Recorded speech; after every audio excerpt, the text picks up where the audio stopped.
ChatGPT can be your best friend or your worst enemy. It can be a tool that really saves you a lot of time, gets you to write a lot better and more consistently, or it can be something that leaves you more confused and frustrated than when you started. So let's talk about that. Let's get you training ChatGPT to write like you. And a lot of people don't talk about a few of these ideas, right? They say to give it a prompt, and they say to give it a detailed prompt, and they say to go back and forth with it, or maybe take the output and then you edit it. But a lot of people don't talk about, before you do anything, to upload a bunch of your writing into it and to train the AI to write like you, to pick out the personality, the flavor from your writing, and then put it right back out there. And a lot of people don't talk about uploading huge amounts of data, right? Uploading YouTube transcripts and podcast transcripts and webinar transcripts and giving it more than it needs in order to whittle down the tiny amount of output that you really want, the good stuff, as they say. And then they also don't talk about using ChatGPT to go back and forth and ask you questions, to quiz you, to ask you multiple choice questions, to narrow things down. And I want to change that with you today and talk about some of these things that I have never seen anyone else talk about, but I use this tool on a daily basis, and it changes every day. I change how I use it, and the software itself changes. So let me show you a little bit of what I'm talking about, right? So first of all, one of these concepts is, so let's say you're using ChatGPT to generate ideas for YouTube videos, right? So you say, I need interesting ideas, hooks for YouTube videos.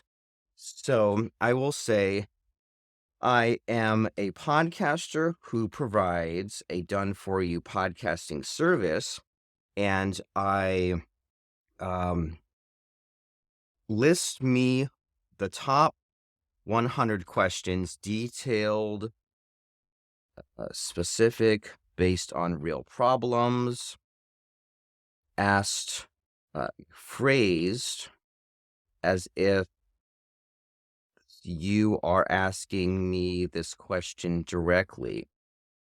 After you list the 100 questions, ask me 5 multiple choice questions where I only need to respond, or I choose a possible option you provide me, A, B, C, D, or E, to narrow this down to the ideal 10 questions I should focus on.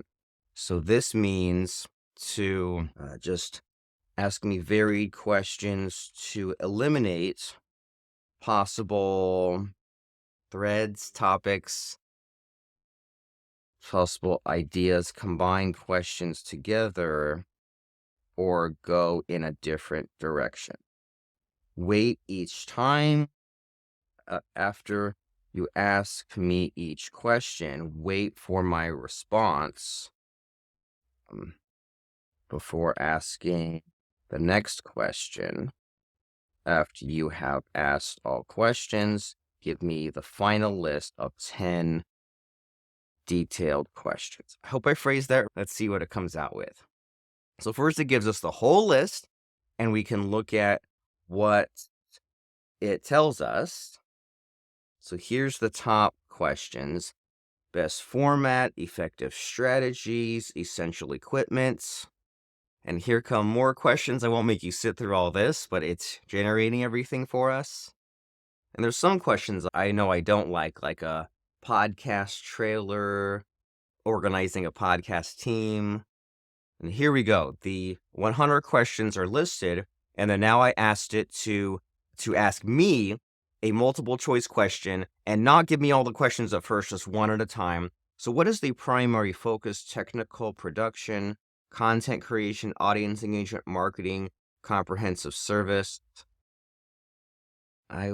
What's great about this is you can answer one, or you can answer neither, or answer two, or write in your own answer. So I will say A and B. You see the strategy here? It's use ChatGPT to your advantage. Use it to help you, narrow down the mountain of text it gives you. What level of experience do your typical clients have?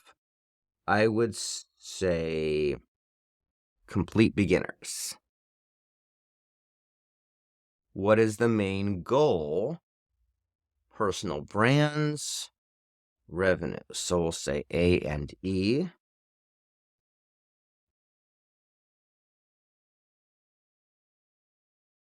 And by the way, Control Enter is a very fast way to send the message back to them. What is the primary challenge? Technical knowledge, content, audience, monetizing, time management. I would say technical and content. And B. I guess even regular enter works as well, as far as sending the message. And then the final question, what type of content do they prefer to create? And interviews, personal experiences. Ooh, this is a tough one. Definitely interviews. Do I want to say a secondary answer? I will say this. I'll say mostly C, but somewhat. Geez. How about mostly C, then B, then A? How's that? Okay, so a very complex answer. And then based on that refinement, now it gave us those 100 questions. We can always go back and look at those and get some secondary ideas. But now it's given us the 10 best questions based on how we guided things. How can I develop a content plan? How can I incorporate storytelling?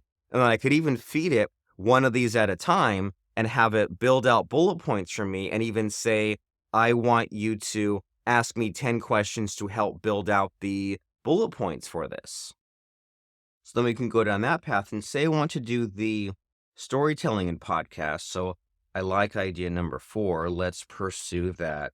Help me flesh out 10 talking points to explain this idea in a 5-minute YouTube video. Ask me a series of 5 multiple choice questions where I only have to answer A, B, C, D, or E. Ask me each question one at a time, waiting for my answer, and then give me the list of 10 talking points after we have developed this. I'll ask a series of multiple choice questions. What aspect, the basics, integrating into podcasts, I like that. Audience engagement, how to source and select stories, sourcing and selecting stories. That seems interesting. What's the primary genre? Let's say business and personal. What level of storytelling experience? We'll say maybe some with basic. And then what format do you prefer? Step-by-step case studies. How about case studies?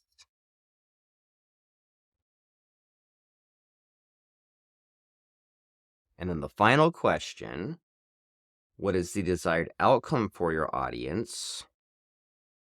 You start incorporating storytelling to find inspiration. So incorporate storytelling in other podcasts. How to source and select stories for business and personal development podcasts. Identifying relatable stories, successful business stories, sourcing stories, utilizing interviews, leveraging current events, balancing information and narrative, highlight a personal development podcast, ethical considerations, encourage listener storytelling. This is a great list. Please rephrase each talking point as a question, as if you are asking it to me directly. And you can see how if you were creating a video about this, you just answer each of these questions, and then that gives you the output of your video. I don't see a lot of people talking about this, about using ChatGPT and doing the multiple choice step by step, narrowing things down and guiding it until it gets to the final result you want with multiple choice questions. But also, because it's a free form answer, you can choose A, B, C, D, or E, but you can choose A and B, or you can rank the answers or say none, or type in your own custom response. And I really highly recommend that you consider that in your ChatGPT prompts. And I'll place in the video description the prompts I use so that way you can incorporate the wordage into your own prompts. So happy prompting, happy ChatGPTing. Robert Plank from DFIpodcast.com. Let's talk soon.